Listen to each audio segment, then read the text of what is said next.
बिस्मिल्लाहिर्रहमानिर्रहीम। अस्सलाम वालेकुम। कैसे हैं आप? मैं हूँ रिफ़त और वेलकम करती हूँ आपको अपने चैनल पे। तो आज मैं जो रेसिपी आपके लिए लेके आई हूँ वो है करेले गोश्त।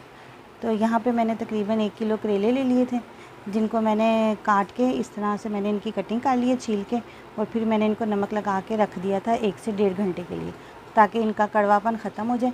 उसके बाद मैंने इनको अच्छी तरह से धो के, और ये देखें मैंने इनको ऐसे खुशक कर लिया। इधर मैंने लिए हैं तकरीबन 6-7 मैंने प्याज लिए हैं, जिनको मैंने अभी इनको बारीक बारीक काटना है। इनको मैंने अच्छी तरह से धो छील के और मैंने इनको धो लिया है, ठीक है। यहाँ पे मैंने आधा किलो गोश्त लिया है मटन का, तो ये आप देख सकते हैं, ये भी मैंने धो के अच्छी तरह वॉश कर लिया है। यहाँ पे मैंने 2 अदद टमाटर लिए हैं, यहाँ अदरक लहसुन का पेस्ट और 3 से 4 अदद हरी मिर्चें हैं। ये 2 चम्मच मैंने लाल मिर्च के लिए हैं, ये 1 चम्मच हल्दी का है, ये पिसा हुआ धनिया है 2 चम्मच, और नमक है हस्बे ज़ायका।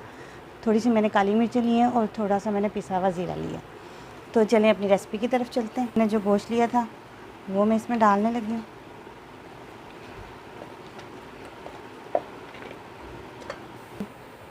उसके बाद मैंने इसमें अदरक लहसुन का पेस्ट डालना है। ये जो मैंने 2 अदद टमाटर लिए थे ये भी मैंने इसमें डाल देना है।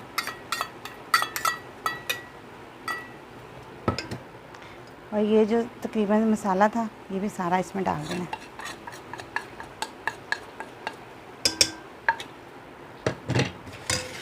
और ये जो मैंने प्याज लिए थे इनको मैं तकरीबन 2 से 3 अदद मैं इसमें काट के डाल दूँगी, बाकी मैं इनको करेलों के साथ फ्राई करूँगी। मैंने ये 3 अदद प्याज जो मैंने बारीक बारीक काट लिए हैं इनको भी मैं इसमें शामिल कर दूँगी। और हमने इसमें पानी डालना है तकरीबन इतना जितना गोश्त गल जाए, बस थोड़ा सा पानी डालना है क्योंकि ये मटन है जल्दी से गल जाएगा।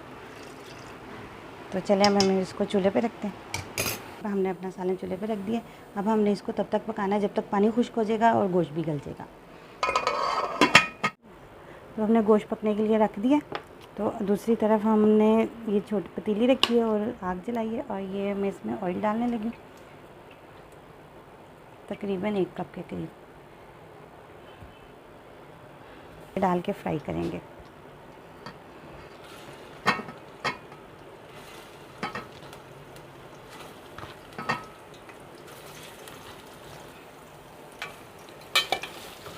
तब हम इनको अच्छी तरह से अपने करेलों को ना लाइट ब्राउन होने तक फ्राई करेंगे, ताकि इनकी कड़वाहट जो है ना, कौड़ापन वो दूर हो जाए।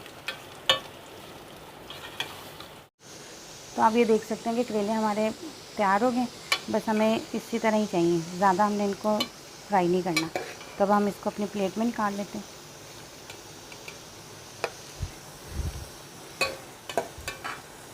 हमने अपने सारे करेले अलग से प्लेट में निकाल लिए। बस हमें इसी तरह चाहिए, ज़्यादा हमारा ऑयल जो उसी ऑयल में हमने जो प्याज थी मैंने वो बारीक बारीक काट लिए, वो मैं अब इसमें डालने लगी।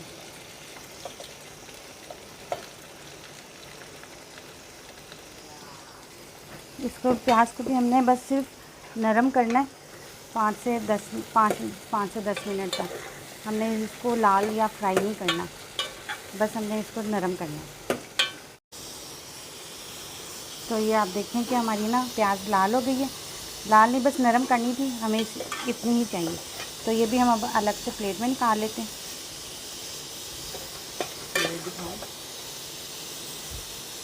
ये देखिए,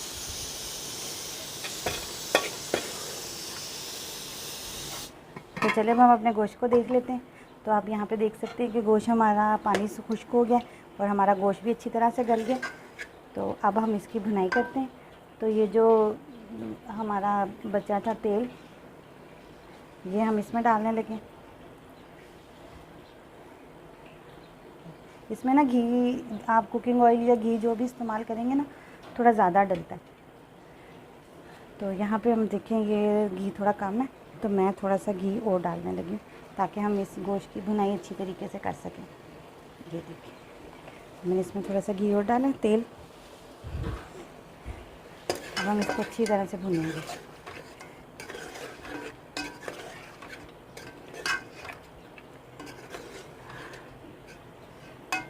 तो ये आप देख सकते हैं कि गोश्त हमारा अच्छी तरह से भून के तैयार हो गया। ये देखिए मैंने इसको अच्छी तरह से भून लिया। तो अब मैं इसमें थोड़ा सा दही डालने लगी हूँ, इससे ना ग्रेवी ज़रा ज़्यादा बन जाएगी।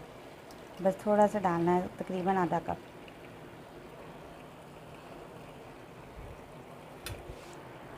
अब मैं इसको दही के साथ अच्छी तरह से भूनूंगी।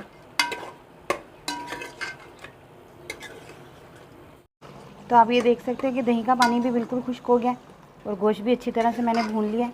तो अब मैं इसमें जो मैंने करेले लाल किए थे वो मिक्स करने लगी।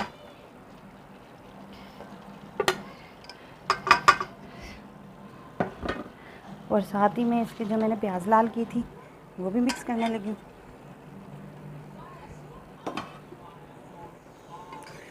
और अब हमने इसको अच्छी तरह से मिक्स करना है गोश्त के साथ।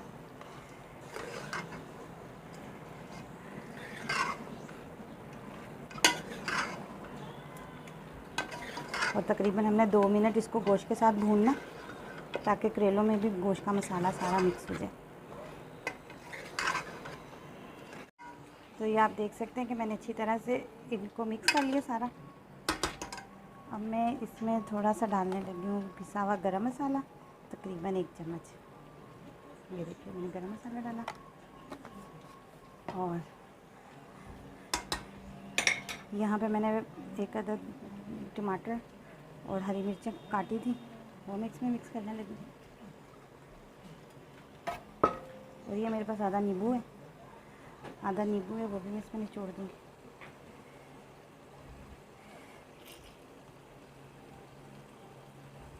तो अब हम इसको 5-6 मिनट ना हम इसको दम पे लगा देंगे।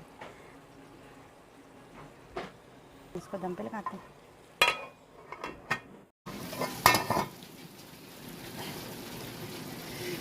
तो आप ये देख सकते हैं कि हमारे करेले गोश्त की सब्ज़ी पक के तैयार हो गई है।